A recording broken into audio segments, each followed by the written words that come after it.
ኤርሚስቲ ስለ መንፈስ ቅዱስ ንገረኝ፣ ስለ ጰራቅሊጦስ። ከጌም በኋላ ነው ወይስ አሁን ጌሙን እናቋርጠው? እንደዛ ስለማላረግ ነው።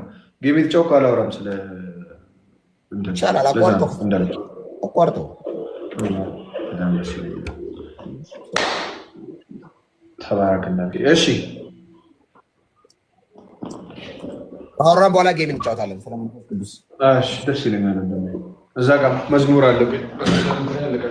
መንፈስ ቅዱስ መንፈስ ቅዱስ አጽናኝ፣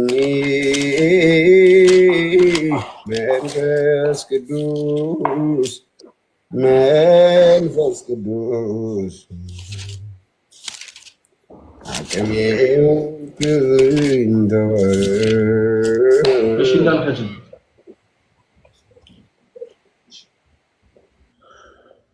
እሺ ያው ስለ መንፈስ ቅዱስ ስናወራ ስለምንድን ነው የምናወራው? ስለ አንዱ አምላክ እናወራለን። ይህ አንዱ አምላክ እግዚአብሔር የሚባለው ያለና የነበረ የሚባለው በብሉይ ኪዳን የተገለጸው ያ አምላክ ራሱን ገለጠ። በአባት ገለጠ፣ በልጅ ገለጠ፣ በቅዱስ መንፈስ ደግሞ ገለጠ። ያ የገለጠው ደግሞ ከዘላለም እስከ ዘላለም የሚኖር። ስለ መንፈስ ቅዱስ ስናወራ አዲስ ኪዳን ላይ ድንገት ብቅ ያለ ሳይሆን በብሉይ ኪዳንም ቀድሞ በነቢያት የተነገረ፣ ከዛም በኋላ ጌታ ኢየሱስ ክርስቶስ መጥቶ ያረጋገጠው፣ ከዛም ደግሞ ሐዋርያት የሰበኩት ነገር ነው።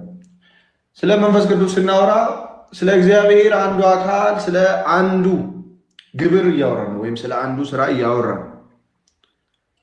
ለምሳሌ በብሉይ ኪዳን ላይ በመጽሐፈ ምሳሌ ምዕራፍ 30 ከቁጥር 3 ጀምሮ ስታነበው ስለ አባትና ስለ ልጅ ይናገራል።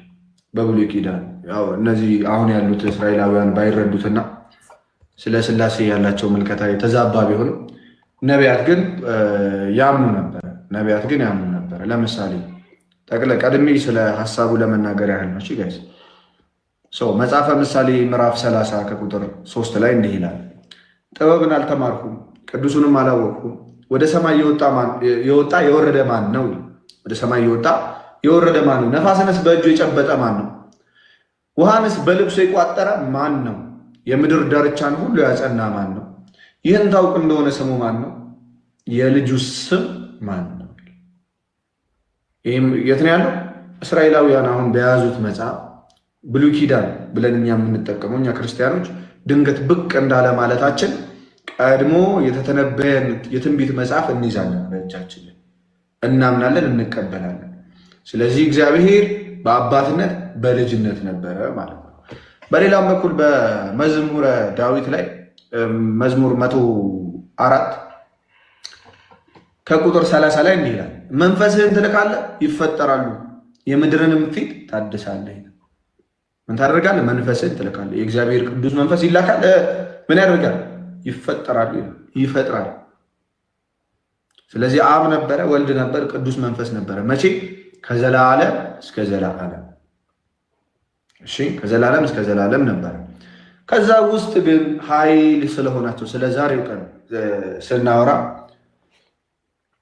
ኃይል የሆናቸው ወደ እውነት ሁሉ የሚመራቸው ቅዱስ መንፈስ አለ። ስለሱ ቀን እናወራለን። በዚህ ይሄ ቀን በጣም ክርስትና ውስጥ በጣም ወሳኝ ቀን፣ እግዚአብሔር ስለ ልጁ በቅዱስ መንፈስ በኩል በሐዋርያት በኩል በኃይል በምድር ላይ የተገለጠበት ቀን፣ ምናልባትም የአዲስ ኪዳን በአዲስ ኪዳን ኃይል የተገለጠበት ቀን ነው። እውነት ተገለጠ። ስለዛ እውነት ደግሞ የሚመሰክር ኃይል ተገለጠ። ማን የሚባል? ቅዱስ መንፈስ የሚባል ወይም ደግሞ መንፈስ ቅዱስ የሚባል። ለምሳሌ በዮሐንስ ወንጌል ምዕራፍ 16 ከቁጥር 12 ላይ ጌታ ኢየሱስ ክርስቶስ ለሐዋርያት ይነግራቸዋል። ብዙ ነገር ይነግራቸዋል። ከዛስ ምን ይላቸዋል? የምነግራችሁ ገና ብዙ ነገር አለኝ ይላቸዋል። የምነግራችሁ ገና ብዙ አለኝ ይላቸዋል። ነገር ግን አሁን ልትሸከሙት አትችሉም አላቸው። አያችሁ፣ ሰዎች ዝም ብሎ በስጋዊ ሐሳብ ሊሸከሙት የማይችሉትን ነገር ጌታ ኢየሱስ ክርስቶስ ይዞታል። ከዛ ግን እርሱ አላቸው፣ አያችሁ እንድንሸከም ደግሞ የሚያስችለን ማን እንደሆነ። ግን እርሱ የእውነት መንፈስ በመጣ ጊዜ ወደ እውነት ሁሉ ይመራቸዋል፣ የሚሰማውንም ሁሉ ይናገራል እንጂ ከራሱ አይናገርም። ዝም ብሎ ከራሱ ብቅ ያለ መንፈስ አይደለም። ከማን የሚወጣ ነው? ከእግዚአብሔር ወጥቶ የሚመጣ ነው።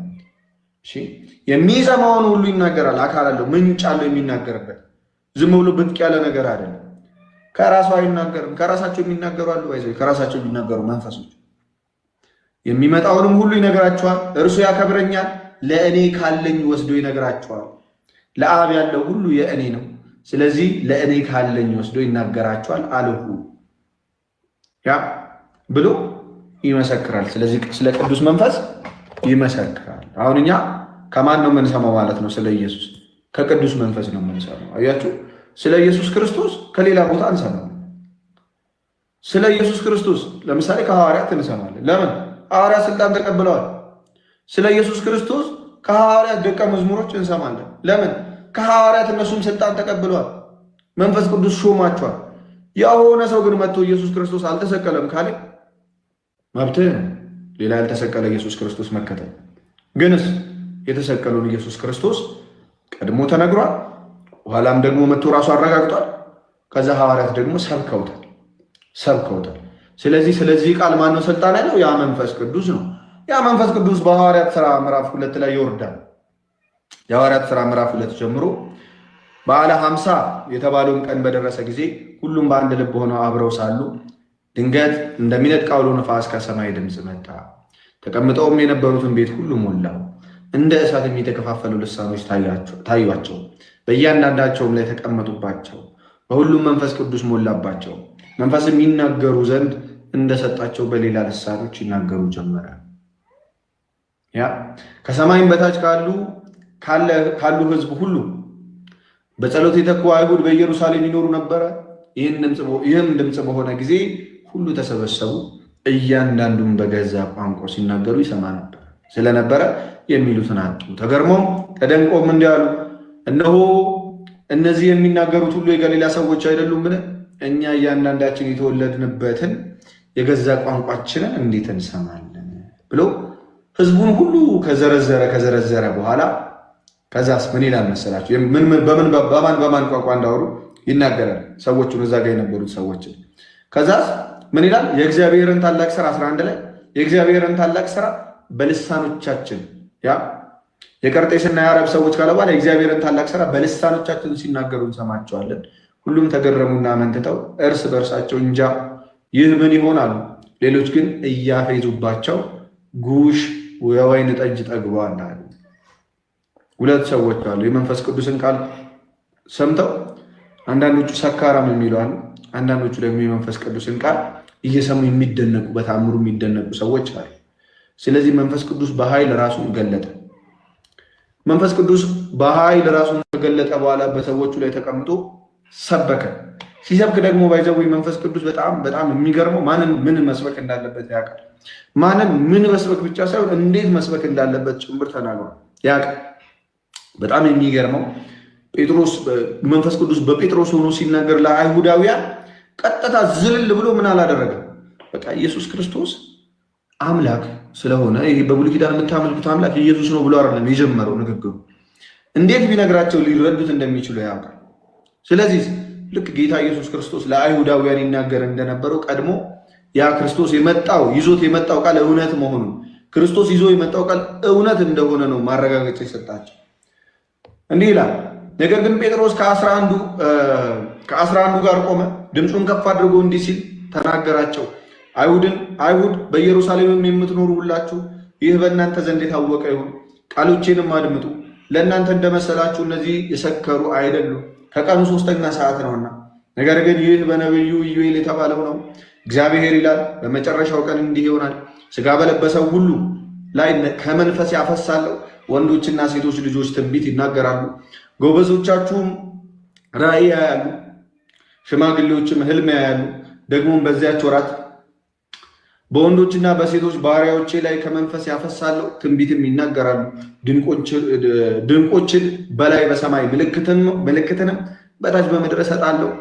ደምም እሳትም የጢስ ጭጋግም ይሆናል። ታላቅ የሆነ የተሰማም የጌታ ቀን ሳይመጣ ፀሐይ ወደ ጨለማ ጨረቃም ወደ ደም ይለወጣሉ። የጌታን ስም የሚጠራም ሁሉ ይድናል። የእስራኤልም ሰዎች ይህንን ቃል ሰሙ። ራሳችሁንም የእስራኤልም ልጆች ይህንን ቃል ስሙ። የእስራኤል ልጆች ይህንን ቃል ስሙ። የእስራኤል ሰዎች ሆይ ይህንን ቃል ስሙ። ራሳችሁ እንደምታውቁ የናዝሬቱ ኢየሱስ እግዚአብሔር፣ አያችሁ ጅማሬው እግዚአብሔር ከትንቢት ጀመረላቸው ስለሚያውቁ መጽሐፍ ነው። እግዚአብሔር በመካከላችሁ በእርሱ በኩል ባደረገው፣ እግዚአብሔር በማን በኩል? በክርስቶስ በኩል ባደረገው ተአምራትና በድንቆች በምልክቶችም ከእግዚአብሔር ዘንድ ለእናንተ የተገለጠ ምንድን ነበር አላቸው? ሰው ነበረ። እርሱንም በእግዚአብሔር በተወሰነው ሐሳቡና በቀደመው እውቀቱ ተሰጥቶ በአመፀኞች እጅ ሰቅላችሁ ገደላችሁት። ሰው ነበረ፣ ሰቅላችሁ ገደላችሁ። እሺ ቀጠለ። እግዚአብሔር ግን የሞትን ጣር አጥፍቶ አስነሳው፣ ሞት ይይዘው ዘንድ አልቻለምና። ከዛስ ትንቢት ይነግራቸዋል። ዳዊት ስለ እርሱ እንዲህ ይላልና ጌታን ሁል ጊዜ በፊት ያየሁት እንዳልታወቅ በቀኜ ነውና፣ ስለዚህ ልቤን ደስ አለው፣ ልሳኔም ሐሴት አደረገ። ደግሞም ሥጋዬ በተስፋ ያድራል፣ ነፍሴን በሲኦል አትተዋትምና። ቅዱስህንም መበስበስ ያይ ዘንድ አትሰጠውም። የሕይወትን መንገድ አሳወቅኸኝ፣ ከፊት ጋር ደስታን ትሞላብኛለህ። ወንድሞች ሆይ ስለ አባቶች አለቃ ስለ ዳዊት እንደሞተም እንደተቀበረም ለእናንተ በግልጥ እናገር ዘንድ ፍቀዱልኝ። መቃብሩም እስከ ዛሬ በእኛ ዘንድ ነው። ይህንንም ነገራችሁ ባይዘው እንዴት ወንጌልን ይሰብክ እንደነበር ላስረዳችሁ ነው። በጣም ከይቅርታ ጋር ይህ ነው እንዳረዘምኩት ንባቡ፣ ግን ወንጌልን ለአይሁድ እንዴት እንዲሰብካቸው እንደነበረ ከዛ ነቢይ ስለሆነ ከወገቡም ፍሬ በዙፋኑ ያስቀምጥ ዘንድ እግዚአብሔር መሐላ እንደማለለት ስላወቀ ስለ ክርስቶስ ትንሣኤ አስቀድሞ አይቶ ነፍሱን በሲኦል እንዳልቀረች ሥጋውን መበስበስን እንዳላየ ተናገረ። ይህንን ኢየሱስ እግዚአብሔር አስነሳው። ለዚህም ነገር እኛ ሁላችን ምስክሮች ነን። ስለዚህ በእግዚአብሔር ቀኝ ከፍ ከፍ ብሎና የመንፈስ ቅዱስን የተስፋ ቃል ከአብ ተቀብሎ ይህን እናንተ አሁን የምታዩትና የምትሰሙትን አፈሰሰው። ዳዊት ወደ ሰማያት አልወጣምና፣ ነገር ግን እርሱ አለ ጌታዬን ጠላቶችን የእግር መረገጫ እስካደርግ ድረስ እንግዲህ ይህ እናንተ የሰቀላችሁት ኢየሱስን እግዚአብሔር ጌታ ክርስቶስም እንዳደረገው የእስራኤል ወገን ሁሉ በእርግጥ ይወቅ አለ። ይህንም በሰሙ ጊዜ ልባቸው ተነካ። ጴጥሮስና ሌሎችም ሐዋርያት ወንድሞች ሆይ ምን እናርግ ብለው አሏቸው። አያችሁ፣ በመንፈስ ቅዱስ ሲነኩ ምን አሏቸው?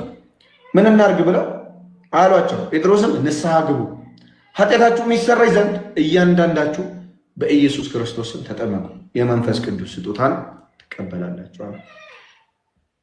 ይሄ መንፈስ ቅዱስ ከወረደ በኋላ የመጀመሪያ ወንጌል ነው። የሐዋርያት ሥራ ላይ መንፈስ ቅዱስ በኃይል ከወረደ በኋላ የመጀመሪያው ወንጌል ነው መጽሐፍ ቅዱስ ላይ የተጠቀሰው። ስለዚህ ለአይሁዳውያን ልክ እንደ አይሁዳውያን አድርጎ ይነግራቸው ነበር። በጣም ነው የሚገርመው። እና ክርስቶስን ከምንነቱ ጀምሮ እውነት መሆኑን ከተናገራቸው በኋላ ምን ማድረግ እንዳለባቸው ደግሞ ይነግራቸዋል። ስለዚህ መንፈስ ቅዱስ ምን የሚያደርግ ነው? ወደ እውነት ሁሉ የሚመራ ነው። ስለ ክርስቶስ የሚመሰክር ነው። ስለ ክርስቶስ ሲመሰክር ደግሞ በተመረጡ ሰዎች ላይ ይቀመጣል። ክርስቶስ በመረጣቸው ሰዎች ላይ ይቀመጣል። ያ ክርስቶስ የመረጣቸው ሰዎች ደግሞ ፕሪች በሚያደርጉ ሰዓት ልባቸው ክፍት ወደ ሆነው ሁሉ ይገባና ምን ያደርጋል? ያን ቃል እንዲሰሙት እንዲቀበሉት ያደርጋል። በሌሎችም ቦታ ተገልጿል። ይህ መንፈስ ቅዱስ በልሳን እንድንናገር የሚያደርግ ኃይል ነው። የሐዋርያትን ልሳን ማለት ነው። ሐዋርያት የሚናገሩትን ልሳን ለምን ወደ ዓለም ሁሉ ሂዱ አላቸው። ለምሳሌ ጌታ ኢየሱስ ወንጌልን ለፍጥረት ሁሉ ስበኩ አላቸው። ከዛስ ወንጌልን ለፍጥረት ሁሉ ሲሰብኩ በምንኛ ይሰብካሉ? በአማርኛ፣ በኦሮምኛ፣ በትግረኛ አይደለም፣ በልሳን ይሰብካሉ። ያ ልሳን ደግሞ ምንም የሚያደርግ ነው? ከሰው ሁሉ የሰው ሁሉ የሚናገረውን ቋንቋ እንዲችሉ የሚያደርግ መንፈስ ኃይል ነው። ይሄ አዲስ ቋንቋ ተብሎ በመጽሐፍ ቅዱስ ላይ ተገልጧል። እና የቋንቋ ችግር እንዳይኖርብን፣ የአረዳድ ችግር እንዳይኖርብን፣ ያለመመስከር ችግር እንዳይኖርብን፣ ኃይል እንዲኖረን፣ ክርስቶስን በኃይል መቀበል እንድንችል፣ ስለ ክርስቶስ ያለንን እውቀት የሚያሳድግልን እግዚአብሔር የሆነ ዝም ብሎ ከሆነ ቦታ ያልመጣ ከእግዚአብሔር የሚወጣ ያ መንፈስ ቅዱስ መንፈስ ይባላል። ያ መንፈስ ቅዱስ ደግሞ ወደ እውነት ሁሉ የሚመራን ነው። እንግዲህ በትንሹ ይሄ ነው። በትንሹ በጣም በጥቂቱ ቀን ሙሉ ቢወራ ማያልቅ። ተባረክ። ስለ ጌታ መንፈስ ቅዱስ ከእግዚአብሔር አብና ከእግዚአብሔር ወልድ እኩል ለምንሰግድለት ለምንገዛለት ታላቁ አምላካችን ስለ መንፈስ ቅዱስ ያወራው ነገር ከመጽሐፍ ቅዱስ አንጻር ነው። ትክክል ነው። እግዚአብሔር ባርክ እድሜ ይስጥ። መንፈስ ቅዱስን ከኦሪት ዘፍጥረት ከምዕራፍ 1 ጀምረን ማየት እንችላለን። ያው ከግብር አንጻር ካየን ለምሳሌ እንደ አንድ ወንጌላዊ አማኝ ህብረት ውስጥ እንዳለ ሰው እግዚአብሔር አብ በልጁ በኢየሱስ ክርስቶስ በኩል ኃጢአትን እንደቀጣ ኢየሱስ ክርስቶስ ስጋ ለብሶ በመካከላችን ተገኝቶ እኛን መስሎ በፈጠረው ዓለም ላይ የፈጠረውን ስጋ ለብሶ ያድነን እንደመጣ በመስቀል ላይ ሞቶ የሞትን ጣር እንዳጠፋ ለብዙዎች ኃጢአት ደሙን እንዳፈሰሰ የዚህ የክርስቶስ ኢየሱስ የመስቀል ስራ ወንጌል ሕያውና እውነተኛ ምስክር መንፈስ ቅዱስ ሆነ። አማምሰው ነው። መንፈስ ቅዱስ የክርስቶስ ኢየሱስ እውነተኛና ትክክለኛ ምስክር ነው። አሁን አንዳንድ ጊዜ ወንጌል ስለሰበከን አይደለም ሰዎች የሚድኑት፣ በመንፈስ ቅዱስ በኩል ስለተሰበከ ነው ሰው የሚድነው። ምክንያቱም ሰው በመንፈስ ቅዱስ ካልሆነ የክርስቶስ ኢየሱስ ወንጌል ሊበራለት እንደማይችል ጳውሎስ ይናገራል። አለመብራት ብቻ አይደለም ኢየሱስ ጌታ ነው ማለት አይችልም።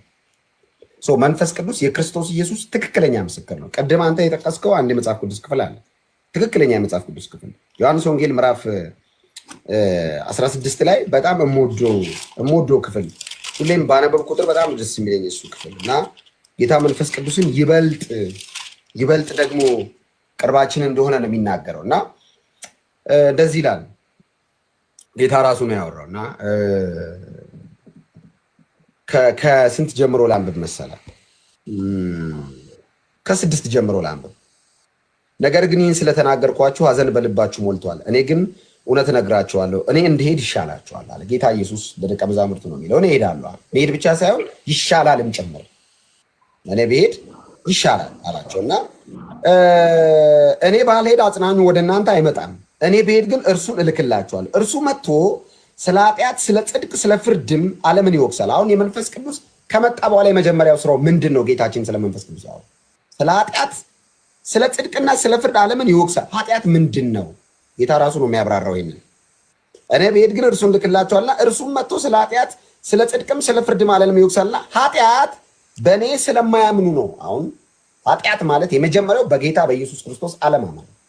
ምክንያቱም የሰውን ልጅ ዘላለምም የሚቀይረውም ዘላለምን ሽፍት የሚያደርገውም በክርስቶስ ኢየሱስ ማመን አለማመን። ማመን የዘላለም ሕይወት አለው፣ አለማመን ወደ ፍርድ ይነዳል። ስለዚህ ይሄንን የሚወቅሰው ይሄንን የሚነግረው ማን ነው? መንፈስ ቅዱስ ነው ማለት ነው። የእግዚአብሔር መንፈስ፣ ያ ክቡሩ መንፈስ በእኛ በኃጢአተኞች ውስጥ ያደረው የክርስቶስ ኢየሱስን ደም አይቶ ነው ባይዘው እንጂ እኛ ፐርፌክት ሆነን አይደለም። መንፈስ ቅዱስ እጅግ ጄኒውን ነው፣ በጣም ንጹህ ነው፣ በጣም ጻድቅ ነው። ከአብና ከወልድ እኩል ቅድስናው ፐርፌክት ነው። እና እንዴት ነው ከዋና ከመንፈስ ስንወለድ በእኛ ውስጥ የሚያድረው መንፈስ ቅዱስ ካልክ እኛ የመንፈስ ቅዱስ ትክክለኛ ማደሪያ ምን ነው በክርስቶስ ኢየሱስ ስናምን ነው ማለት። የክርስቶስ ኢየሱስ ደም መንፈስ ቅዱስ በእኛ ውስጥ እንዲያድር አድርጓል ማለት መጽሐፍ ይህንን ስለሚሄድ፣ ስለዚህ በእኔ ስለሚያምናለ ስለ ጽድቅም ወደ አብ ስለመሄድ ከዚህ በኋላ ስለማታዩ ነው፣ ስለ ፍርድም የዚህ ዓለም ገዢ ስለተፈረደበት ነው እና የምነግራችሁ ብዙ አለኝ አለ ጌታ። ቅድሜና አንስታል የምነግራችሁ ብዙ አለኝ፣ ነገር ግን አሁን ልትሸከሙት አትችሉም። አሁን ብነግራችሁ ያለ መንፈስ ቅዱስ አትችሉትም። ጌታ ነው ይሄን ያለው። ስለዚህ መንፈስ ቅዱስ ወርዶ በደንብ ይነግራችኋል፣ በደንብ ያብራራላችኋል። የእግዚአብሔር መንፈስ ሌላኛው ስራው ምንድነው? ስለ ክርስቶስ ኢየሱስ ከመመስከር ባሻገር ነገሮችን ማብራት፣ በሚገባን መልኩ መንገር ማለት ነው። የከበደንን ነገር ያቀለናል። ሌላው መንፈስ ቅዱስ የቤተ ክርስቲያን ኃይሏ ነው ባይዘው መንፈስ ቅዱስ። አሁን መንፈስ ቅዱስ የሌለው ክርስቲያን አልጫ ነው የሚሆነው ባይዘው። ምንድነው የሚለው? እንደውም አንድ የሃይማኖት አወለ አንድ መጽሐፍ ያነበብኩት መንፈስ ቅዱስ የሃይማኖትን አልጫነት ነው ያጣፈጠው። አሁን ከሌላው የምንለየው በመንፈስ ቅዱስ ነው። ብዙ ክርስቲያን የሚል ህብረት አለ። ከሌሎች ክርስቲያን ከሚለው ህብረት ውስጥ የምንለየው ፐርፌክት መሆናችን የሚታወቀው መንፈስ ቅዱስ ኃይላችን ነው። ምክንያቱም ሰባቱንም አብያተ ክርስቲያናት በራዕየ ዮሐንስ የተጠቀሱትን የሰባቱንም አብያተ ክርስቲያናትን ካየ በመንፈስ ቅዱስ የሆነችው አብያተ ክርስቲያን ጉልበቷ፣ ኃይሏ መንፈስ ቅዱስ ነው፣ ራስ ኢየሱስ ነው። ስለዚህ የዚህን የኢየሱስ ክርስቶስን ራሱን የሆነውን ኢየሱስን የማዕዘን ራስ የሆነውን ኢየሱስን ለመግለጥ የቤተ ክርስቲያን አካላቶች፣ ምክንያቱም የሲኦል ደጆች አያናውጡም ስለሚል ወደ ሲኦል ወደ ከተማ በሄዱ ቁጥር አሸንፈው ማርከው የሚመጡት በመንፈስ ቅዱስ ነው። አሁን ዝም ብሎ የሆነ ሰው ኢየሱስ ጌታ ነው ኢየሱስ ጌታ ነው በመንፈስ ሲሆን ሰዎች ጋር አልፈው የመንካት አቅም አለ። አሁን የኢየሱስ ጌትነት በሽምደዳ አይደለም፣ በህይወት በመንፈስ ቅዱስ ነው የሚሰበከው። ለዛ ነው ብዙ ሰው ማለት እየፈለገ ኢየሱስ ጌታ ነው ማይለው መንፈስ ቅዱስ ስላላለ። ኢየሱስ ጌታ ነው በል ሲባል እኔ አላውቀውም እንዴ ምናምን የሚለው ለማለት የሚያንቀው ነው። እኔ ከራስ ጋር እንዳታያይዝ ለማለት የሚያንቀው መንፈስ ቅዱስ ስለሌለ ነው አብሮ። ምክንያቱም ሰው በመንፈስ ሲሆን ብቻ ነው ኢየሱስ ጌታ እንደሆነ የሚመሰክረው። ስለዚህ መንፈስ ቅዱስ የክርስቶስ ኢየሱስ ያው ምስክር ነው። ሌላው መንፈስ ቅዱስን ስናስብ ስጦታዎችን እናስባለን። የቤተ ክርስቲያን ስጦታ ይሰጣል መንፈስ ቅዱስ ብዙ ስጦታዎች፣ ትንቢት የመናገር ስጦታ፣ የልሳን ስጦታ፣ የፈውስ አገልግሎት፣ ብዙዎችን ስጦታዎች እግዚአብሔር በመንፈስ ቅዱስ በኩል ለቤተ ክርስቲያን አፍስሷል። ስለዚህ መንፈስ ቅዱስ በክርስቶስ ኢየሱስ ለሚያምኑት አንደኛ በዚህ ዓለም ቤተክርስቲያን ስትኖር ጋርድ ሆና ፕሮቴክትድ ሆና የምትኖረው በመንፈስ ቅዱስ። መንፈስ ቅዱስ ነው ቤተክርስቲያንን የሚጠብቃል፣ ጋርድ የሚያደርጋት። ስለዚህ የቤተክርስቲያን ኃይሏ ነው፣ ጉልበቷ ነው፣ የኃይል ምንጭ ነው መንፈስ ቅዱስ። ስለዚህ መንፈስ ቅዱስን ለታጠቀች ለያዘች ቤተክርስቲያን የሲኦል ደጆች አያናውጧትም ማለት በመንፈስ ቅዱስ ጥበቃ ውስጥ ስላለች ማለት። ስለዚህ መንፈስ ቅዱስ አንደኛ ያጽናናል። ሌላው አጽናኝ መንፈስ ነው። አጽናኝ መንፈስ ነው የእግዚአብሔር መንፈስ። ሁለተኛ ክርስቲያኖችን የግራ መንገዳቸውን በቀኝ ይመራል። ሲስቱ ይመልሳቸዋል፣ ይወቅሳቸዋል።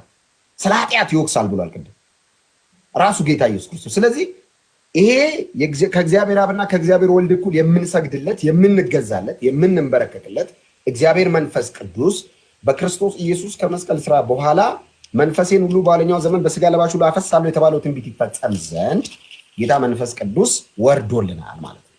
ስለዚህ መንፈስ ቅዱስ ለቤተ ክርስቲያን ኃይሏ ነው። ኃይልም ደግሞ መቀበል እንዳለብን መጽሐፍ ቅዱስ ይናገራል። ኃይልን ሳትቀበሉ ነው የሚለው ከኢየሩሳሌም አትውጡ ተብሏል። ስለዚህ ኃይል ተቀብለን ነው ይህንን ዓለምና የዚህን ዓለም ሲስተም የዚህን ዓለም ትግል የምናሸንፈው በመንፈስ ቅዱስ። መንፈስ ቅዱስ ያበረታው፣ መንፈስ ቅዱስ የያዘው፣ መንፈስ ቅዱስ ያጽናናው ሰው ብርቱ ሆኖ ይቀጥላል ማለት ነው። ከሀዘንም ጭምር ያጽናናል፣ ከልብ ስብራት ያጽናናል። እና ክርስቲያኖች በዚህ ዓለም ላይ ሲኖሩ በመንፈስ ቅዱስ ኃይል መኖር እንዳለባቸው፣ መንፈስ ቅዱስ ደግሞ የቤተክርስቲያን ኃይሏ እንደሆነ ጌታ ኢየሱስ ክርስቶስ ለማንም ሰጥቶን አይደለም ሄደው ለመንፈስ ቅዱስ ነው ራሱ ነው የተናገረው። እኔ ብሄድ ይሻላል፣ አጽናኙ ይመጣል። ያ አጽናኝ መንፈስ ቅዱስ ደፋር ያደርጋል። ጴጥሮስ አላቅህም ያለውን ኢየሱስ እናንተ የሰቀላችሁት ብሎ የሰበከው መንፈስ ቅዱስን ሲሞላ፣ ጴጥሮስ የተጠራጠረውን ኢየሱስ፣ ጴጥሮስ በገረድ ፊት 3 ጊዜ ካደውን ኢየሱስ ተዘቅዝቆ ለመሰቀል ለዚህ ወንጌል ለመሞት የተዘጋጀው መንፈስ ቅዱስ አይደለም። መንፈስ ቅዱስን ያልተቀበለው ጴጥሮስና የተቀበለው ጴጥሮስ ይለያያል። በአንድ ጊዜ 3000 ሰው ወደ ጌታ መንግስት ያመጣው ጴጥሮስ በመንፈስ ቅዱስ ኃይል ሰብኳል። አየህ፣ መንፈስ ቅዱስ የድፍረት መንፈስን ጭምር በክርስቶስ ኢየሱስ ጉዳይ ላይ ጨካኝ ነው የሚያደርገው። ሞት እንኳን ከፊት ቢኖር ኢየሱስ ጌታ ነው የምትለው መንፈስን ስትሞላ የፍርሃትን መንፈስ ከውስጥ ያወጣል። ደፋር ነው የምትሆነው፣ በኢየሱስ ጉዳይ ደፋር ነው የምትሆነው። ምንም ነገር ቢደረደር ከፊት በውስጥ ያለው የእግዚአብሔር መንፈስ ደፋር ነው የሚያደርገው። ኢየሱስ ጌታ እና ይሄ መንፈስ ቅዱስ ነው ዛሬ ደፋር የሚያደርገን። ያግዛል ደግሞ በድካም ሁሉ ነው የሚለው አይደል? መንፈስ በድካም ሁሉ ነው የሚለው። ይሄ መንፈስ ያግዛል፣ ስንደክም ያግዛል፣ ስንወድቅ ያበረታናል፣ አይዟችሁ ይለናል፣ ያጽናናናል። ምክንያቱም ይሄ ዓለም ታውቃለህ ኤርሚ፣ ለክርስቲያን የሚል ስም ለተቀበሉ በክርስቶስ ኢየሱስ ላመነው ይሄ ዓለም አይሆንም። እንኳን ለኛ ለኢየሱስ አልሆነም። ይሄ ዓለም ኢየሱስ ጀርባውን ሰጥቶ ነው እንደዚህ የጨረሰው። ለዓለም ሁሉ ጀርባውን ሰጥቶ መስቀሉን ተሸክሞ ሄዶ ነው የጨረሰው። እኔ አሁን መስቀሉን ተሸክሞ ይከተለኝ ምን ማለት መሰል? መስቀል የተሸከመ ሰው ፍጻሜው ሞት ነው ባይዘው። ሲጀመር መስቀል ይዘህ ንግስና አጠብቅም፣ መሰቀል ነው። ስለዚህ መስቀላችንን ተሸክመናል፣ ለዓለም ጀርባችንን እንሰጣለን። ለዓለም ጀርባ ሰጠን ስንጓዝ ጀርባ የሰጠንላት ዓለም ዝም አትልህም። በተቻለ መጠን የያዝከውን መስቀል ነው የምታስጥልህ በብዙ ጉዳይ። ስለዚህ ጨክነ ይህንን ጉዞ የምትጨርሰው ኢየሱስ ጨርሶታል። ጨክነ አንተ የምትጨርሰው ክርስትናን በመንፈስ ቅዱስ አይደለም። ጨክነ ክብር ለመንፈስ ቅዱስ። ጨክነ የምንጨርሰው በመንፈስ ቅዱስ አይደለም። ስለዚህ መንፈስ ቅዱስ ብርታታችን ነው፣ የርስት መያዣችንም ጭምር ነው ይላል ጳውሎስ። የርስት መያዣችን አሁን ኢየሱስ ጌታ ነው ሲባል እርግጠኛ የሆነው በመንፈስ ቅዱስ ነው። ለምሳሌ እርሚ አሁን አንዳንድ ሰዎች እኔ ይጠይቁኛል ከክርስቲያን ውጭ ያሉ ሰው ኢየሱስ ጌታ እንዴት አወክ ምናምን ይሏል። የእናንተ አምላክ በልቶ ጠጥቶ እዚህ ምድር ላይ ኢየሱስ ጌታ ነው የሚለው ነገር ያረጋግጠልኝ መንፈስ ቅዱስ። ቆንጆ ሰባኪዎች ሰብከውኝ አይደለም የክርስቶስ ኢየሱስን ጌታነት ያመንኩት እኔ። በጣም አሪፍ ወንጌል የሚችሉ ሰዎች ተናግረውኝ አይደለም፣ መንፈስ ቅዱስ ነው የመሰከረልኝ ስለ ኢየሱስ ክርስቶስ። ያው ልቤ ውስጥ ያተመው መንፈስ ቅዱስ። ስለዚህ ይሄንን መንፈስ ቅዱስ ለዓለማዊ ሰው አብራራ ብትል መጽሐፍ ምንድን ነው ያለው? ዓለም አያውቀውም አለ ጌታ ኢየሱስ ክርስቶስ ራሱ። ስለዚህ አንድ ዓለማዊ ሰው መንፈስ ቅዱስ ነው የገለጠልኝ ይህንን መንፈስ ቅዱስን። መንፈስ ቅዱስ ምንድን ነው የሚለው ዓለማዊ መጽሐፍ ሲናገር ራሱ ኢየሱስ ዓለም አያውቀውም ይህንን። ስለዚህ ለሆነ ዓለማዊ ቁጭ ብዬ ስለ መንፈስ ቅዱስ አልታገልም። ገብቶሃል? መጽሐፍ የሚለውን ትነግራለህ። መንፈስ ቅዱስ ራሱ እንዲያገኘው መጸለይ ነው። ስለዚህ ክብር ለመንፈስ ቅዱስ ይሁን። ጰራቅሊጦስ መንፈስ ቅዱስ እንግዲህ የወረደበትን በዓል ይከበራል አይደል? እና መንፈስ ቅዱስ ኃይላችን ስለሆነ፣ ጉልበታችን ስለሆነ፣ ብርታታችን ስለሆነ ድካም በሞላው ዓለም ላይ እንድናሸንፍ ስለሚያግዘን እስከ መጨረሻ ጨክነን እንድንሄድ ደግሞ ጉልበት ስለሚሰጠን ክብር ለመንፈስ ቅዱስ ይሁን። እንሰግድለታለን፣ ከአብና ከወልድ እኩል እንገዛለታለን።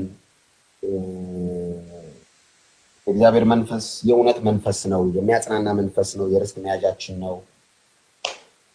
ጌታ መንፈስ ቅዱስ ሁላችንንም የክርስቶስ ኢየሱስን ጌትነት አውቀን በእርሱ እንመላለስ ዘንድ በእውነት ብርሃኑን ያብራልን። በጣም ደስ ብሎኛል ስላወራ ነው።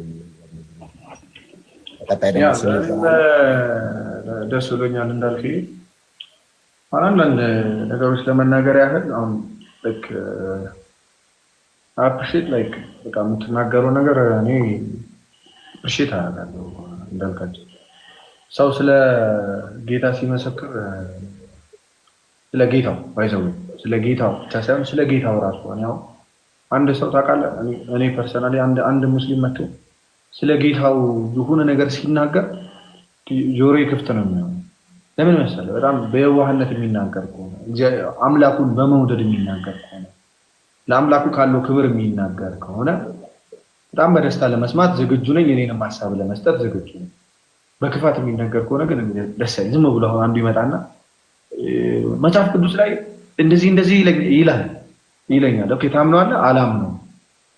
መጽሐፍ ቅዱስ እንደማስረጃ ይሰጠኝና መጽሐፍ ቅዱስን ስጠቅስበት ግን ማን የጻፈው ይሄ? እኔ እኮ መጽሐፍ ቅዱስ አላምንም ይለኛል። ኦኬ ከእንደዚህ አይነት ሰው ጋር አላወራም ማለት ነው። ቀድሞ ነው ኢየሱስ ነብይ ነው ካለኝ በኋላ ኦኬ ማን ነው ነብይ ነው ያለህ ካልኩት በኋላ ከዛ መጽሐፍ ቅዱስ አንድ ጊዜ ጠቅሶ ኦኬ መጽሐፍ ቅዱስን ከጠቀስክ ብዬ መጽሐፍ ቅዱስን ስጠቅስ ከዛ በኋላ ይሄ ወገቤን ራሴን የሚል ሰው ጋር አላወራም።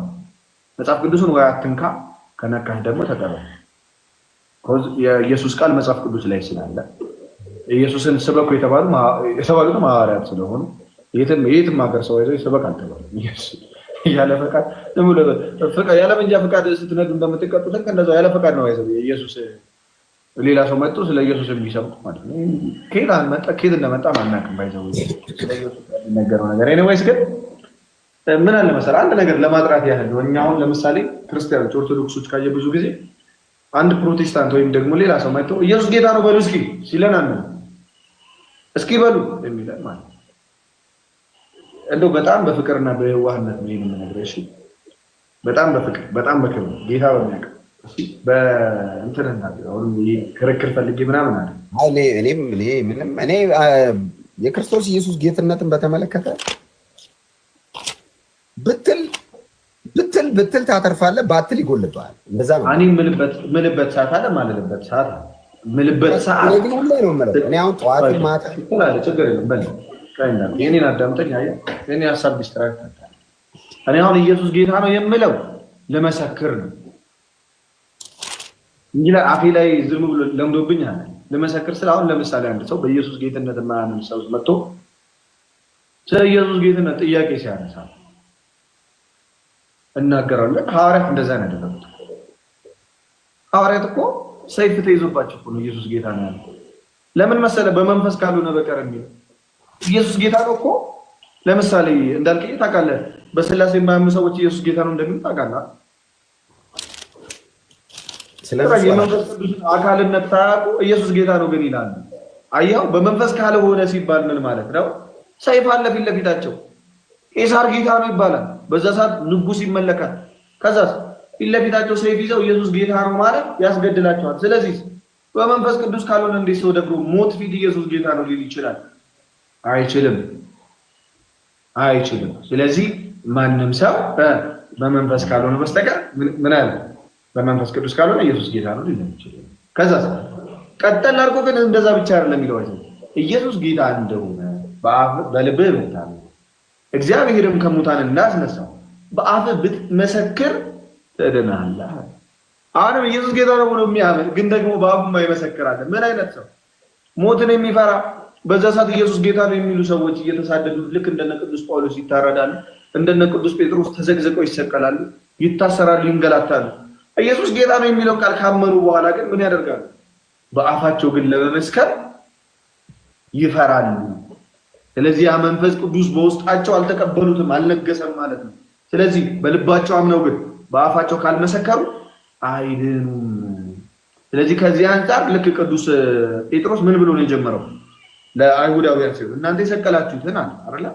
ከዛስ ከእግዚአብሔር የተላከ ምንድን ነበር? ሰው ብሎ አይደል የጀመረው?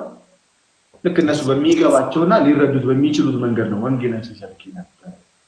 ከዛ አንፃር ኢየሱስ ክርስቶስ ጌታ ነው የሚባለው ከምን አንፃር ነው? ከምን አንፃር ነው? ሰዎችን ሊያሳምን ከሚችል ነገር አንፃር ነው። ወይም ደግሞ በሰዎች ፊት መከራን ለመቀበል የምትናገረው ቃል እንጂ ምን አይደለም። እስኪ በል ተብሎ ቼክ መደረጊያ መንፈስ ቅዱስ የለም እንትና ላይ የለም ተብሎ ሐዋርያትም አላስተማሩም እንደዛ። አይ እሱ ፖይንት ላይ ባይዘው ምንድነው ክርስቲያን በሚል ጥቅል ውስጥ ስላለ እኔ አሁን ለምሳሌ አንተ ክርስቲያን ነኝ ስለማለት እመሰክራለሁ ብለሃል። አሁን መንፈስ ቅዱስን ሰው በመንፈስ ቅዱስ ከሆነ ኢየሱስ ጌታ ነው ይላል፣ ካልሆነ አይልም። እንደውም በልቡ አምኖ በአፉ ይመሰክራል። እኔ አሁን አንተ ወንጌል መስከረህ ታውቃለህ፣ ካልሆነ ይላል። ቆይ አይ ልነግርህ ነው። ቆይ ለምሳሌ አንተ ክርስቲያን ነኝ ነው የምትለው አይደል? ወንጌል መስከረህ ታውቃለህ ወይ? ኢየሱስ ጌታ ነው ብለህ ታውቃለህ ወይ? ፕሮፋይል ላይ ኢየሱስ ጌታ ነው ብለህ ፖስት አድርገህ ታውቃለህ ወይ? ዝም ብለህ ጀስት ጥያቄ ነው። ላይቭ ላይ ስታወራ የሆነ ሰው ገብቶ ኢየሱስ ጌታ ነው ብሎ ያውቃል? ኤርሚያስ አሁን ኤርሚያስ ቦርናጌን አድርጌያለሁ ከዋና ከመንፈስ ተወልጃለሁ ብሎ የሚያምን ሰው ከሆነ የሚያምን ሰው ብቻ ሰው የሚያምን ክርስቲያን ከሆነ ነኝ የሚል ክርስቲያን ከሆነ ኢየሱስ ጌታ ነው ሲል ልንሰማው ይገባል። በልቡ ያመነውን ጌትነቱን ሊመሰክር ይገባል። እመሰክራለሁ ካልክ እኔ ሲጀመር ከኔ ማረጋገጫ ማህተም አጠብቅም አይሆንም። እመሰክራለሁ ካልክ ለህይወት ነው ለመዳን ስለሆነ መጽሐፍ እንዳለው አንተ ራስህ እንዳልከውም ትድናለህ ስለሚል እኔ ለምንድን ነው የኢየሱስ ጌትነትን የምትመሰክረው ካልክ ለመዳን። መጽሐፍ ምንድን ነው የሚለው? ኢየሱስ ክርስቶስ ጌታ እንደሆነ በልብህ አምነህ በአፍህ ብትመሰክር ትድናለህ ስለሚል እኔ አሁን መሰክራለሁ። ወንጌል ስርጭት እንወጣለን። በቀደማው ሜክሲኮ ወጥቶናል። በቅርብ ምሽት ላይ ብዙ ሰዎች ወደ ጌታ ቤት መጥተዋል። ለምንድን ነው ኢየሱስ ጌትነትን መመስከር? መንፈስ ቅዱስ ስለሆነ ትክክለኛው። አሁን እኛ አይደለንም ከእውቀት አይደለም እኮ የምናወራው። የሆነ ሰው ኢየሱስ ጌታ ነው የሚለው ስለሸመደደ አይደለም የሚለው። በመንፈስ ቅዱስ ሲሆን ሰዎች ጋር ሄዶ ይነካል፣ ሰዎችን ሄዶ ያድናል፣ ሰዎችን ሄዶ የመፈወስ አቅም አለው። የኢየሱስ ጌትነት በመንፈስ ቅዱስ ኃይል ሲሆን የተዘጋ ነገር ይከፍታል፣ የደነደነ ልብ ሄዶ ይሰብራል። አሁን ድንጋይ የሆነ ጠጣር ልብን የሚያፈርሰው በመንፈስ ቅዱስ ኃይል የሚጠራው የክርስቶስ ኢየሱስ ጌትነት። እኔ ለምሳሌ ከነበርኩበት ቤተ እምነት ወደዚህኛው የመጣሁት ኢየሱስ ክርስቶስ ጌታ ነው የሚለው ስብከት ለመጀመሪያ ጊዜ ሳልሰማ ቀርቼ ምናምን አይደለም። በመንፈስ ቅዱስ ሲሰበክልና ብርሃን ሲሆን ወንጌል ኢየሱስ ብርሃን ሲሆንልን ለዚህ እውነት ለመመስከር ከተለመደው አይነት የህይወት ካራክተር የህይወት ለውጥ ትወጣለህ፣ በሽምደዳ ሳይሆን ማለት ነው። ስለዚህ ድሮ ማልላቸውን ነገሮች አሁን እላለሁ። አሁን ድሮ በህይወቴ እኔ መንገድ ላይ ወጥቼ መጽሐፍ ቅዱስ እጄ ጌታ ኢየሱስ ይወዳቸዋል ስለ ኃጢአታቸው ብዬም አላቅም። አሁንም አንተ እስኪል አትለው። እኔ ግን አሁን በዚህ ወር መጨረሻ ራሱ ወንጌል ስርጭት ይወጣል። በየወሩ ወንጌል ስርጭት አለ። ለምንድን ነው ይሄንን ቦርናጌን ትክክለኛ ከዋና ከመንፈስ መወለዴ ማስረጃው ክርስቶስን ለመመስከር የተጠራው ምስክር መሆኔን ነው መንፈስ ቅዱስ ማለት። ስለዚህ መንፈስ ቅዱስን የተሞላ ሰው ከዋና ከመንፈስ የተወለደ ሰው ቦታ ሳይመርጥ ጊዜ ሳይመርጥ ሀብታም ድሃ ሳይል ወንጌል ለሁሉም የሚያስፈልገው ባይዘው ወንጌል ለሁሉም ያስፈልጋል። ለሰው ልጅ ሁሉ ለፍጥረት ሁሉ ወንጌል ያስፈልጋል። በተለይ ክርስቶስ የሞተው ለሰው ልጅ ስለሆነ ለሰው ልጅ ሁሉ ወንጌል ያስፈልጋል። ድሃ የለ፣ ሀብታም የለ፣ ሙስሊም የለ፣ ማንም የለም። ሁሉም በክርስቶስ ኢየሱስ አምኖ ብቻ ነው የዘላለም ሕይወት የሚያገኘው። ለዛ ነው ኢየሱስን ለትውልዱ ደጋግመን የምንነግረው። እግዚአብሔር ለሰው ልጆች ለመዳን ያስቀመጠው አንድ መንገድ ነው፣ አንድ አማራጭ፣ የክርስቶስ ኢየሱስ የመስቀል ስራ ብቻ። ሌላ እግዚአብሔር ሰውን ለማዳን የተጠቀመውን ፕሮሰስ የለም፣ የተጠቀመውን አቋራጭ መንገድ የለም። እግዚአብሔር በልጁ በኢየሱስ ክርስቶስ አምነን እንድንድን ልጁን ሰጥቶናል። በቃ የሚያምን ሁሉ በዘላለም ሕይወት አለ። በኢየሱስ የማያምን የዘላለም ሕይወት የለውም። የዘላለም ሕይወት የለውም ብቻ አሁን ተፈርዶበታል። ምን ማለት ነው? የኢየሱስ ደም በእግዚአብሔር ቁጣ መሃል ገብቶ ያተረፈን የኢየሱስ ደም ነው ማለት። አሁን ኦፍ ኮርስ ከእግዚአብሔር ጋር የታረቅነው በኢየሱስ ደም ነው። ኢየሱስ አሁን አንዳንድ ሰዎች እንደዛ ያስባሉ። ምን ያስባሉ? እግዚአብሔር የቁጣው ማብረጃ አይደለም ኢየሱስ። ኖ አይ ሐሳቤን ተረዳኝ። እኔ ያልኩት በኢየሱስ ደም የማያምን ከእግዚአብሔር ፍርድ ውስጥ ነው ያለው። ባይዘ አሁን ተፈርዶበታል። አሁን ተፈርዶበታል። ምክንያቱም አሁን ተፈርዶበታል ማለት መሰለ ኦልሬዲ እግዚአብሔር ይፈርዳል በልጁ የማያምን ማለት ነው። ፍርድ ምንድን ነው? ቁጣ አለው ማለት ነው እኮ ምንም ሌላ ነገር የለም። አሁን የኢየሱስ ክርስቶስ ደም የገባው በእኛና በእግዚአብሔር መካከል ነው አይደለ? በእኛና በእግዚአብሔር መካከል ነው የገባው የክርስቶስ ኢየሱስ ደም። ስለዚህ የክርስቶስ ኢየሱስ ደም በእኛና በእግዚአብሔር መካከል ካለ እግዚአብሔር በኢየሱስ ደም በሚያያቸው ለእነሱ በምሕረት ነው የሚያየው። በክርስቶስ ኢየሱስ ደም በኩል ታጥበው ልብሳቸውን በበጉ ደም ያላጠቡ ልብሳቸውን በበጉ ደም አጥበው ያላነጡትን ግን እግዚአብሔር እንደዛ ዘጸአት ላይ ያለው እኮ ነው አይደለ? ዘጸአት ላይ ምንድን ነው? በሩ ላይ ደም ያለውን አይነካውም። ደም የሌለው ሁሉ ግን እግዚአብሔር አልፋለሁ በዛ ምሽት አለ።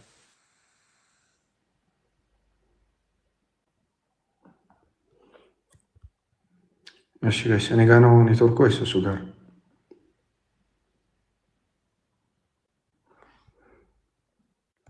እኔ ጋር ነው እሱ ጋር ነው? አይ እንዴ እኔ እኮ መሀል ላይ አልገባም። እስኪ አወራና ጨርስና እስኪ እድል ካለኝ የማውራት እሞክራለሁ ለማውራት። ችግር የለም ይጨርስ። እሺ ወጣ። ኤኒዌይስ ኢትስ ኦኬ በቃ ችግር የለውም። ኤኒዌይስ ለነዛ ነው የተባለው። እሺ ኢየሱስ ጌታ እንደሆነ በአፍህ ብትመሰክር በልብህ ብታምን ጥቅስ አለ። እሺ ይሄ ጥቅስ ግን ለምንድን ነው? ይሄ ጥቅስ ግን ለምንድን ነው?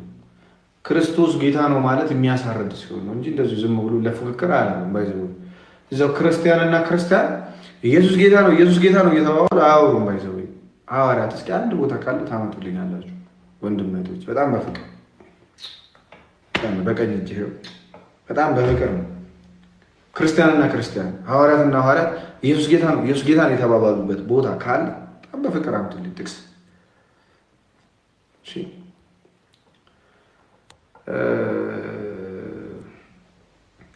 እና ይሄ ኢየሱስ ጌታ ነው ኢየሱስ ጌታ ነው ላይክ እንደ ሞቲቬሽናል ስፒክ አይደለም የሚወራው እንደ ምንድን ነው? ኢየሱስ ጌታ ነው ማለት በሰዓቱ ስለሚያሳርድ ነው። ይዘው መልእክት ሲጻፍ እኮ አሁን ይሄ መጽሐፍ መልእክት ላይ ነው ያለው አይደል? መልእክት ሲጻፍ ጊዜውን ያማክላል እኮ መልእክቱ። በዛ ሰዓት ምንድን ነበረ የሚለውን እኮ ያማክላል። ቅዱስ ጴጥሮስ ሰይጣን መባሉን ሰምታችኋል ወገኖቼ? አንተ ሰይጣን እንዳለው ክርስቶስ ታውቃላችሁ ለቅዱስ ጴጥሮስ። እንግዲህ ኢየሱስ ነው ያለው እንደዛ። ስለዚህ ጴጥሮስን ሰይጣን እያለን እንጠራዋለን። እኛ ቅዱስ ጴጥሮስን እንጠራዋለን አንጠራውም። እኛ እርስ በርስ ሰይጣን እየተባባለን እንጠራለን አንጠራራም። እኛ እርስ በርስ አንጠራራም። ቦታና ጊዜ አለው። መጽሐፍ ቅዱስ ላይ የሆነ ነገር ስታዩ ቦታ አለ፣ ጊዜ አለ። የተላከበት ጊዜ ምን አይነት ጊዜ ነው? የተላከበት ቦታ ወዴት ነው የሚለው ማወቅ አለብን። ፐርፐዛል በተለይ መልእክት ላይ በጣም ጥንቃቄ ያስፈልጋል። እሺ መልእክቶች ስታነቡ የመጽሐፍ ቅዱስ መልእክት ሐዋርያት የጻፉትን መልእክት በጣም መልእክቶች ማለት በጣም ምን ያው መጽሐፍ ቅዱስ በቀደም እንደዚህ ማንበብ ልጀምር ስል ከዮሐንስ መልእክት ነው የጀመረው። በጣም የወንጌል መረዳት ያላቸው ሐዋርያት ነው እንግዲህ የወንጌል ጸሐፊዎች ናቸው የሚጽፉት ያንንና ግን መልእክቱ ለምን የተጻፈው የሚለውን እስኪ መልእክት ስታነቡ ከመልእክት ስትጠቅሱ የመጀመሪያዋን ስንኝ አንብቧት። እሺ መጀመሪያ ለምሳሌ ቆሮንቶስን ስታነቡ ቆሮንቶስ አንድ ምን ይላል? ወደ ማን እንደተላከና ለምን እንደተላከ ያ መልእክት ይናገራል። እሺ ይናገራል። ያ መልእክት ለምን እንደሚናገር ካላወቃችሁ ግን ጥሩ አይደለም። እሺ ጥሩ አይደለም። ያንን ነገር አራዳዳችሁ በጣም ወሳኝነት ስላለ መጽሐፍ ቅዱስ ላይ አራዳዳ ኢየሱስ ጌታ ነው ባይዘው ወይ ኦንሊ ጂሰስ የሚባሉ ታውቃላችሁ እንደሚሉ ወጣው በስላሴ አያምኑ እነሱ በመንፈስ ቅዱስ ነው ኢየሱስ ጌታ ነው የሚሉት ይመሰክራሉ። ልሳን ያወራሉ እነሱ እናንተ የምታወሩት ልሳን በመንፈስ ቅዱስ ነው አይደል? የለም በመንፈስ ቅዱስ ጀመረው ኢየሱስን ነው መንፈስ ቅዱስ እያሉ የሚጠሩት እነሱ። አዎ ካላችሁ እሺ እምነታችሁ መብታችሁ ነው፣ ግን አይደለም በቃ ኢየሱስ ጌታ ነው ይላሉ እነሱ። ኦንሊ ጂሰሶች በስላሴ ማያምኑ ኦንሊ ጂሰስ የሚባል አለ እምነት። እሺ እና ኢየሱስ ጌታ ነው ብላችሁ የምትመሰክሩት በማን ያው ከስንት ሙስሊም ጋር ሰው አያ ቅድም መስከራለሁ ሲለኝ ነበረ። ሁሉም ቦታ ለምሳሌ የልሳን አገልግሎት ጊዜ ነበር አይደል? ጌታ ኢየሱስ ለምሳሌ በዛ ሰዓት ኢንተርኔት አልነበረም። ሰዎች እንደዚህ ቁጭ ብለው ማውራት አይችሉም። የሚተረጉም ሰው አልነበረም። ስለዚህ ሐዋርያት ምን ያስፈልጋቸዋል? ሐዋርያት የሚያስፈልጋቸው የልሳን አገልግሎት ግዴታ ነበር በሰዓቱ። ለምን? ጥቂት ሰዎች ናቸው ወንጌልን የተረዱት። እሺ፣ ስለዚህ ወደ ዓለም ሁሉ እንዲደርስ ደግሞ ቋንቋ የሚባል መሳሪያ ያስፈልጋቸዋል። ዓለም ላይ በጣም ብዙ ቋንቋ ነው ያለው። ስለዚህ ልሳን ተሰጣቸው፣ አዲስ ቋንቋን ተናገሩ። እሺ፣ ያ የልሳን አገልግሎት በአብዛኛው አሁን በቤተ ክርስቲያን ውስጥ እየጠፋ ነው። ለምን? እግዚአብሔር አሰራሩን ይቀይራል ሁልጊዜ አይደል? የእግዚአብሔር ማዳን የሚቆም አይደለም። አሰራሩ ግን ያ ሰዎች ሊረዱት ሊገባቸው በሚችል መንገድ እንደዚህ ተአምር ለማሳየት አይደለም እግዚአብሔር የሆነ ነገር የሚያደርገው። እሺ ይኸው አሁን ስንት ቀን ለምሳሌ እኔ አሁን ለ353,000 ሰው ምን ተናግሬያለሁ? የመጨረሻ ፖስቴ በዚህ መዝሙር ላይ ይሄ ከነቢያት ትንቢት ጀምሮ ስለ ኢየሱስ ክርስቶስ ጌትነት የሚያስረዳ ነገር ነው የጻፍኩት። ይሄ ራሴ የጻፍኩት ነገር ነው። እሺ ራሴ ስላችሁ ከራሴ አይደለም። ይኸውላችሁ ከነቢያት ጀምሮ ቶራ በነቢያት መጽሐፍ በሙሴ ለሙሴ ምን እንደተባለ፣ ከዛ ኢሳይያስ ምን እንዳለ፣ ከዛ ክርስቶስ ደግሞ መጥቶ ምን እንዳለ። ስለዚህ ጌትነቱን የሚያስረዱ የመጽሐፍ ቅዱስ ክፍሎች ናቸው እነዚህ። ዝም ብለን ክርስቲያኖች ክርስቶስን የምንከተለው እንደዚሁ ዝም ብለን ጅል ሆነን እንዳልሆነ ለአሕዛብ ሞኝነት ነው እንደሚል መጽሐፍ ቅዱስ ልክ እንደዛው ሞኝ ሆነን እንዳልሆነ ኢየሱስ ጌታ ነው ስንል ዝም ብለን እንዳልሆነ። እሺ ይኸው እሱን የሚያስረዳ ነው። ይሄ ለስንት ሰው ሰበኩኝ? ይኸው 353,000 ሰው አይቶታል። ይሄ እሺ 353,000 ሰው አይቶታል። አያችሁ እግዚአብሔር ሲፈልግ በአህያ በኩል ይናገራል አይደል? በአህያ በኩል ይናገራል። ሲፈልግ ደግሞ በእንደኔ አይነት ደግሞ ቁሽሽ ባለ ሰው በጣም በኃጢአት በወደቀ ሰው ደግሞ ቁጭ ብሎ ቃሉን እንድናገር ይፈቅዳል። ልክ እንደዚሁ ማለት ነው። ተመልከቱ የእግዚአብሔርን አሰራር።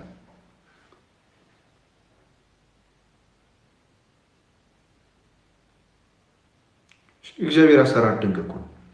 ስለዚህ በዚህ ሰዓት እንደዚህ ይሰራል እግዚአብሔር። መንፈስ ቅዱስ የሚመራ ነው እንጂ የሆነ ሰዓት የነበረ ልክ በዛ ሰዓት የሆነ የሚቆም አይደለም። ከዘመኑ ጋር አብሮ ምን የሚያደርግ ነው? እንዴት ራሱን ጌታ ኢየሱስን መስበክ እንዳለበት የሚያውቅ ነው። እሺ ስለዚህ ኢየሱስ ጌታ ነው ብለን የምንመሰክረው ምስካሪነት ሲጀመር ለማያምን ነው። ምስካሪነት አጌነስት ለሚሆን ሰው አንድ ክርስቲያን አስገብቼ ኢየሱስ ጌታ ነው፣ አንድ ክርስቶስ ጌትነት የሚያምስ ማን እንዳለው እንደዛ ለበለሽ ሐዋርያት ብለዋል። አሳዩኝ እንደዛ ካለ ብለዋል። እርስ በርስ ተባብለዋል። አማኝ ናቸው እነሱ። ጌትነቱን አምነው ወደ ቤተ ክርስቲያን ተቀላቀሉ አላሉ። ለእስራኤላውያን እንደ እስራኤላውያን ይሰብካሉ። ይኸው የሰቀላችሁትን እያሉ ይሰብካሉ። ለአሕዛብ ደግሞ እንደ አሕዛብ ይሰበካል። ይኸው ኢየሱስ ጌታ አይደለም ሲባል ፈጽመን እንቃወማለን። ኢየሱስ ጌታ ነው። ኢየሱስ አዳኝ ነው። ኢየሱስ ሕይወት ነው። ኢየሱስ ከአብ ዘንድ የነበረ የመጣ አምላክ ነው። ኢየሱስ ክርስቶስ ድንገት ብቅ ብሎ ራሱን ያስተዋወቀ አይደለም። ቀድሞ በነቢያት የተናገረ ጌታ ነው። ኋላም ራሱ የመሰከረ ጌታ ነው። ኋላም ደግሞ በሐዋርያት በኩል በመንፈስ ቅዱስ ለዓለም ሁሉ ወንጌልን እንዲሰበክ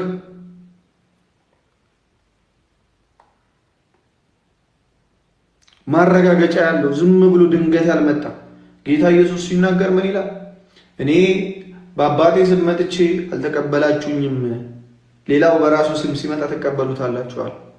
ኢየሱስ በነቢያት ትንቢት፣ በሌላም ቦታ ኢየሱስ ክርስቶስ ቀድሜ ነገርኳችሁ እኔ ነኝ ይላቸዋል።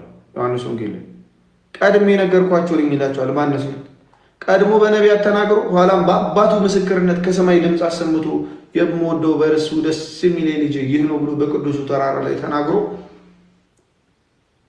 በዮርዳኖስ ተናግሮ ከዛ በሐዋርያት ደግሞ እየታረዱ ሐዋርያት በደማቸው ምስክር የሆኑ ናቸው። ሐዋርያት በደማቸው እየታረዱ ተዘቅዝቀው እየተሰቀሉ ኢየሱስ ጌታ ነው እያሉ ማለት ጌትነቱን ለማያምኑ እየመሰከሩ እንደዚህ ያደረጉለት ጌታ ነው።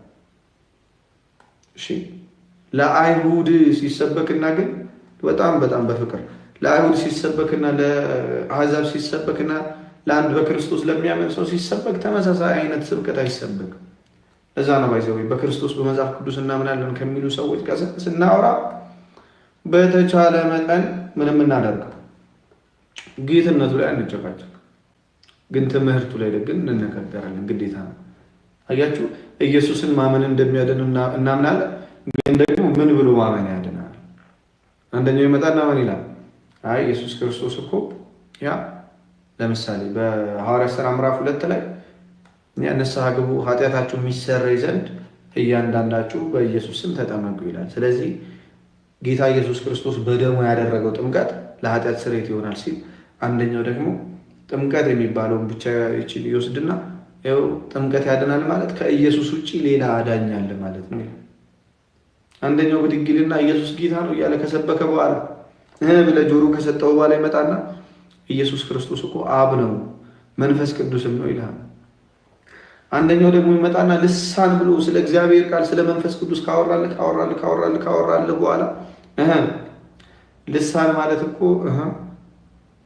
ትርጉም ያለው ሰዎች የሚሰሙት ቋንቋ አይደለም፣ ከሰው ቋንቋ ዘንድ የመጣ አይደለም።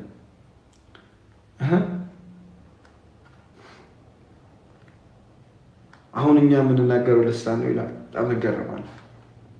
መጽሐፍ ቅዱስ ካወቀው ይኸው ፈቃደኛ ነው አስረዳኝ ግቡ።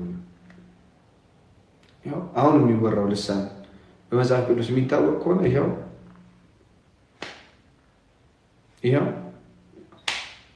ከነዛ ውስጥ ደግሞ አንደኛው ይመጣና አይ ልሳን የሚባለው ይሄ አይደለም ይላል። ለምሳሌ ካልቪኒስቶች አያምኑም ልሳን የሚባለው ይሄ ነው ብሎ አያምኑም። አንዱ ደግሞ ይመጣና ምን አይነት እምነት ማመን ነው የሚያድነው ይላቸዋል። ኢየሱስ ክርስቶስ ለተወሰኑ ሰዎች የተወሰኑ ዓለም ላይ የተወሰኑ ሰዎችን መርጧል። ከዛስ ለነሱ ነው የሞተው ይላል። ለነሱ ነው የሞተው ውስን ቤዞት ብሎ ያስተምራል። እና ኢየሱስን ማመን ያድናል። ግን ምን ብሎ ማመን ያድናል? ሙሉ ኢየሱስ ክርስቶስን ራሱን በገለጠበት መንገድ መንፈስ ቅዱስ በሐዋርያት በሰበከበት መንገድ ማመን ያድናል ብለን እናምናለን እኛ ክርስቲያኖች። ከዛ አንጻር ለዛ ነው ኤኒዌይስ ኢየሱስ ጌታ ነው በሉ እስኪበል ሲባል ማንለው ለዛ ነው። እሺ እስኪበል ተብሎ ማንም ሰው ሐዋርያትም ስላላሉ ባይዘው እስኪበል እስኪ አፍ ላይ በለው እንደዛ አይነት ነገር የሙከራ 1 2 3 እንደሚባለው አይነት ማለት ነው። እንደዛ አይነት ነገር የለም። እሺ ኤኒዌይስ ከዛ አንጻር ነው። እሺ አሁንም ይሄን በፍቅር ነው እንደሚደበራችሁ ካላችሁ እንግዲህ አነጋገሬ የተናገርኩት እውነት ነው። አነጋገሬ ከደበራችሁ ግን በጣም ይቅርታ አድርጉልኝ፣ ክፍታ ይደረግልኝ። የተናገርከው ልክ አይደለም ካላችሁ ግን ይኸው ገስት ክፍት ነው መግባት ትችላላችሁ።